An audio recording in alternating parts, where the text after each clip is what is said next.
This is macOS Golden Gate booting on 8GB of RAM. If you were to walk into the Apple Store and ask for their worst MacBook, they will give you a MacBook with 8GB of RAM. Now, what's the lowest amount of RAM that we can have on macOS Golden Gate? Alright, so the first thing we're going to do is we're going to open up Activity Monitor. We can see that we're already using 4.67GB of memory. It also looks like we got the new Siri supposedly in here, but if we were to open up System Settings, we got the old version of Siri right here, which is a little bit interesting to see. Now, how responsive is this in-development version of WilliStudy, which is optimized exclusively for Apple Silicon on 8GB of RAM? Well, let's take a look and see right now. Let's just create a study set. Let's just make a study set called macOS names, and let's go ahead and go into edit mode. And we're going to start with the first few. We're going to start with macOS 27, macOS 26, macOS 15. I'm going to keep going all the way down to macOS 11. And as we can see right here, we got our first few flashcards. And now let's go into learn mode and see how responsive it is. Alright, so Golden Gate is macOS 27, Tahoe is macOS 26. This is overall pretty usable. Ventura is macOS 13, Sonoma is macOS 14. Very usable right here, as we can see right here. And flashcards also seems very usable, as we can see right here. Just scroll on to the next flashcard. That is a bug with WilliStudy, not necessarily with us having just 8GB of RAM. Probably could be fixed pretty quickly. And we can see everything scrolls pretty fast right here. And now let's just run a Geekbench test to see what our Geekbench score is. As we can see right here, we have 8GB of RAM. Now let's just run our benchmark. Alright, we can see right here we got a 3535 on the single core and a 1038 on the multi-core. Now let's see what macOS Golden Gate is like on 6GB of RAM. Alright, we have set it to 6,144 megabytes, and it says 6GB of RAM right here. Now let's go ahead and start it up. And we can see it just starts up normally. And it starts up pretty quickly, actually. Now let's just enter our password and see if we can notice a difference right off the bat. Now, the reason why I chose 6GB is that was the laptop I had before I switched over to macOS finally. Will macOS run better than Windows? And so far, right off the bat, it feels like it does. Now let's take a look at Activity Monitor, and we can see that our memory is now at 3.62GB at idle with nothing in here. That is already a massive improvement. Now let's go ahead and take a look at WilliStudy to see how well that performs. And we're going to go ahead and add a few more right here. We got 4 more in here. And now let's go ahead and take a look at learn mode to see how well that performs. Alright, so Big Sur is 11. Let's get a new question. Catalina. Monterey is 12, and Sequoia is 15. And another bug right here. This is not an issue with 6GB of RAM. This is just, once again, an issue with the app that needs to be fixed. To fix it, you just go out and go back in, unfortunately, as of right now. Let's just go to macOS 13, macOS 11. Give us new ones. Okay, let's just go over to flashcards to see how well this is now. And we could just flip them, go on to the next one. We can continue to flip them. And it just seems like it is very good so far. Let's just go over to the new ones. Let's go ahead and shuffle everything. Sierra, Big Sur. Everything just seems very stable right here. WilliStudy is 100% usable on 6GB of RAM. And I'm noticing that it feels pretty much exactly like 8GB of RAM. So do we just need 6GB of RAM on the MacBook Neo now? Please don't. But anyway, let's go ahead and run our Geekbench test to see how well that is. Alright, a little bit interesting right here. We can see we got a 3541 on the single core, which is a bit higher, and a 9990 on the multi-core. Now this could just be a marginal error difference like we usually see in our WilliApple videos. Let's see what happens when we go over to 4GB of RAM. Oh yeah, most of you who watch my content are not actually subscribed. As you can see, only 8.8 of you are subscribed that actually watch my videos. And subscribe to the channel would be great. You're just gonna miss out on videos like this if you don't. It will help me grow this channel even more as well. And let's set this to 4. As you can see right here, it says 4, and let's boot it back up. Let's see, does it feel noticeably different when we boot it up? Okay, it feels a little bit slower, but not too much slower. So let's go ahead and log in right here and see if it feels any different. Alright, this is already feeling quite a bit slower, as you can see right here, but we're able to get in. Now the first thing we're going to do is go into Activity Monitor. Alright, we have officially crossed 3GB territory. We're now sitting at 2.62 here in our Activity Monitor. Now noticeably right off the bat, everything feels pretty much similar. macOS is just very optimized like that. Now our apps app seems to be a little bit slower here, like especially when scrolling through our apps right here, but not too bad right here, still very much usable. I don't know what that glitch was. But now let's go ahead and go inside of a real app, WilliStudy right here, and let's just scroll down right here. Let's go ahead and add Okay, we made it all the way up to Snow Leopard, which is the version that only supports Intel, just like macOS 27 right here is the only version that supports Apple Silicon right here. Oh, we can already see right off the bat when I try clicking on the app menu, it feels noticeably slower right here. Alright, but now that we have our new macOS versions in here, let's just make sure they're in here. They are. And let's go ahead and go inside of Learn mode. The animations still are very responsive right here. SwiftUI is just very optimized like that, I guess. Alright, so let's do that, and we are of course having that bug again. Alright, even I made that mistake live, whatever. Alright, so let's just hit continue and do, alright, yeah, just doing it very quickly like that. It also still feels very responsive. Now, it does feel a bit laggy when I am scrolling down. Here's a little 0.5 of what I'm talking about. You can just see how much latency there is. That's just the first noticeable difference with 4 gigabytes of RAM. But of course, you can still study with 4 gigabytes of RAM. Now let's go inside of flashcards right here and see how well those perform. This has some complex animations, well, complex-ish animations. And as you can see, it feels pretty good right here. We, of course, have every single animation. It's just glitchy because the app is still glitchy. It's still in development right here. At least this big update that I'm working on. But overall, it feels very good.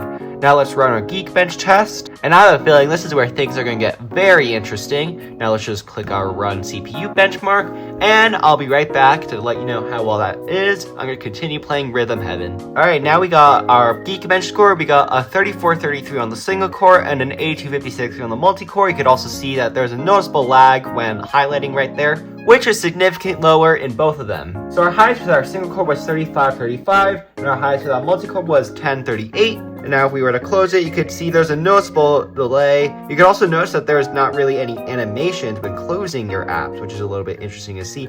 I mean, let's try just clicking the X right here. Yeah, there's no closing animation is what I just noticed right here. Is it with our WilliStudy app?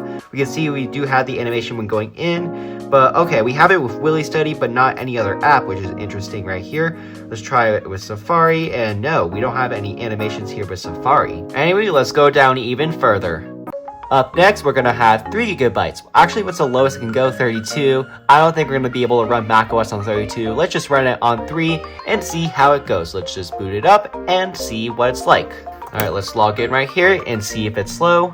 And we can see it is still significantly slower, did not fix itself at all. Now let's go immediately straight into our activity monitor. We can see it isn't really opening.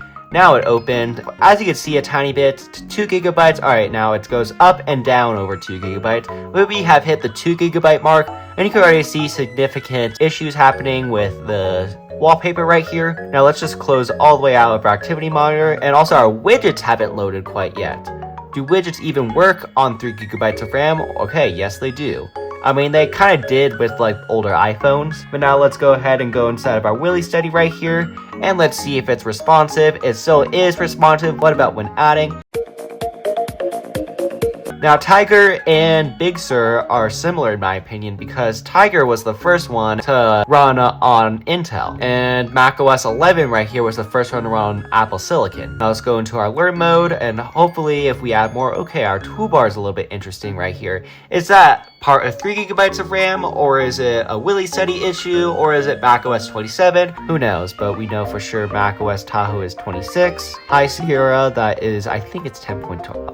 Yeah, I am WilliApple, so I should be knowing that, according to my high school. And we can see, we could just still basically study. We have that weird issue for some reason, where we gotta go back and go back in. But you can see it is still pretty responsive right here. Now let's go ahead and go to our flashcards, and let's see, let's just scroll through. Scrolling seems pretty stable still.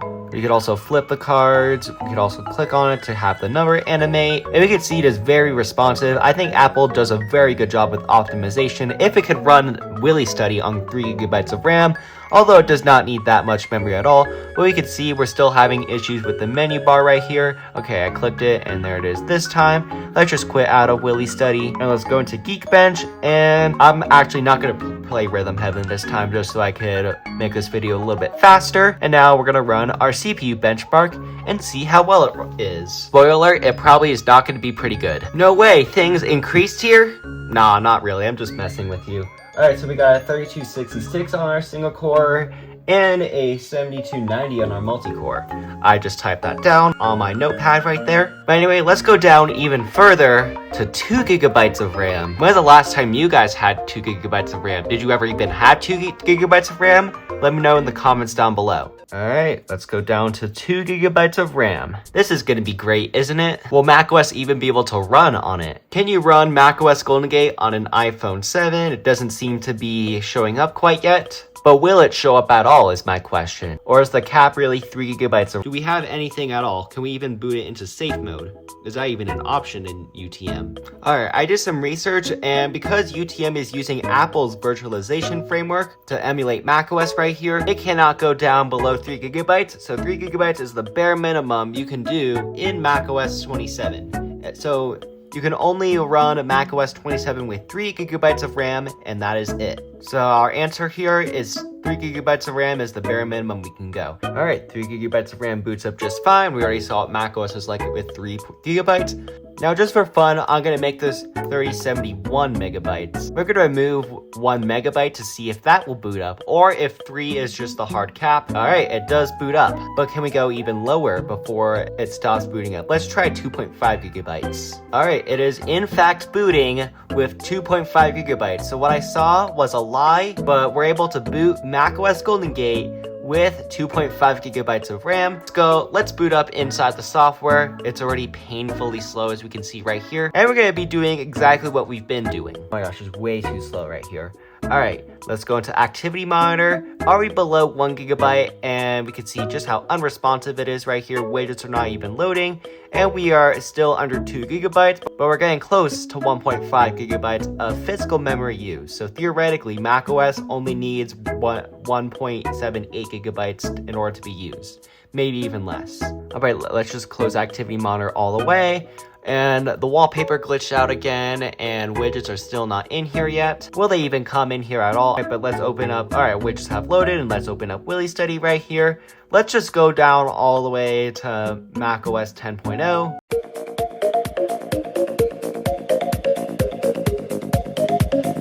Now that we have our things in here, let's just go into learn mode, and it still seemed very responsive. This app is very optimized right here. I don't know why we're getting the same view ones. That's because it's how it's programmed, but it is gonna cause the bug here again, even though we have a bunch of macOS names. I don't know how many we have for sure. 23 versions of OS 10 have been released right here. Now let's try flashcards mode, and we still have the weird latency when scrolling through, but when scrolling through here, it seems pretty fine. Now let's just click the buttons right here, click through again. Maybe let's just see if this menu shows up. Yes, it does. We gotta click escape for now since I am not programmed in the X button yet. But we can just see how responsive this really is. Apple did a very good job. Okay, moving the window around, it seems very latency. Clicking on the menu again right here, we can see it's just glitching out. Will it even open? Yes, it will. Let's just quit out of that.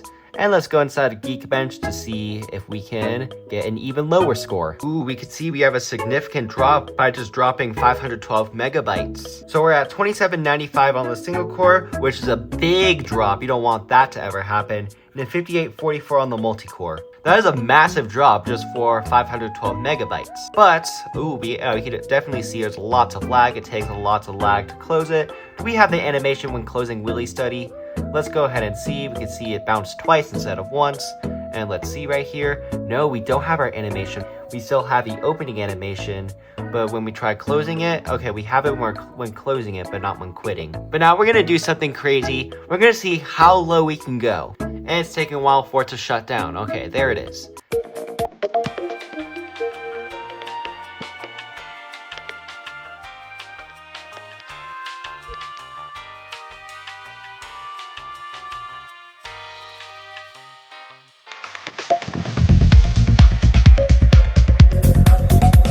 2425 megabytes is our minimum supported, and that is exactly 2.36816, that number right there. Let's just go ahead and do exactly what we did before. We're gonna sign in right here, and it's taking astonishingly long to do that right now. Will we have our widgets boot up? Probably not, but this is the minimum supported. We could already see right off the bat the menu bar apps are loading in pretty slowly, the default ones at least, and we don't have any widgets. There they are. Now let's open up our activity monitor, and we can see it bounced up 3 times, and unfortunately it did not go under 1.5. 1.6 is probably the minimum that macOS needs in order to run. Can Apple's modern day developers get it that low? Who knows? Now let's go ahead and close Activity Monitor, and let's just go inside of Willy Study right here, and can we study? Seems pretty responsive right here, surprisingly, but let's just go ahead and study. We're gonna go ahead and go, and we're just gonna go ahead and study, and studying right here seems pretty good. Now let's just go over to flashcards, see how well it animates. And ooh, the animation seems a little bit choppy on my side. Oh, it kind of froze up a bit. And we're getting a beach ball. This is macOS on the minimum supported RAM. It is absolutely beach balling here, right here. And okay, the animation happened. So after that, I think that was just a fluke. But if you can see, it is still not very usable right here. And of course, we're having the issue with the menu bar right here. We're trying to click right here, and this time it's just not showing up. Maybe we gotta do it from here. And it looks like, oh, it is responding. Okay, so we just have that, which is an app issue. Let's just quit out of that. And let's just go inside of Geekbench 6 right here. Click on later, and will it even open Geekbench? That's a thing. And just to show you right here, if we go inside our device, 2.37, which is actually 2.36, whatever that number was right there, that was pretty long. And let's just run our CPU benchmark, and let's see what our final number is on the minimum amount of RAM we can have on macOS Golden Gate. Alright, we got a 2741 on our single core and a 4618 on our multi-core, and of course we have our lag when highlighting. And this is the absolute bare minimum that we can have with macOS Golden Gate, and probably any version of macOS with Apple Silicon, believe it or not. And of course we're having the issue where I'm clicking and it's just not showing the context menu. I think the okay, there we go. Second, it seems like we need to hold the context menu in order to get it, and it seems broken again. Maybe I shouldn't have closed it, or maybe I should just close it like this, since that seems to be pretty responsive. Or I could just do Command Q. Yeah, we can just see how much issues we're having just by clicking on the Apple logo right here. You could hear me just pounding on the trackpad at this point, and there's nothing. Since our Apple menu, okay, now it's working, but you could just see right here, it was laggy before, but I guess it was not.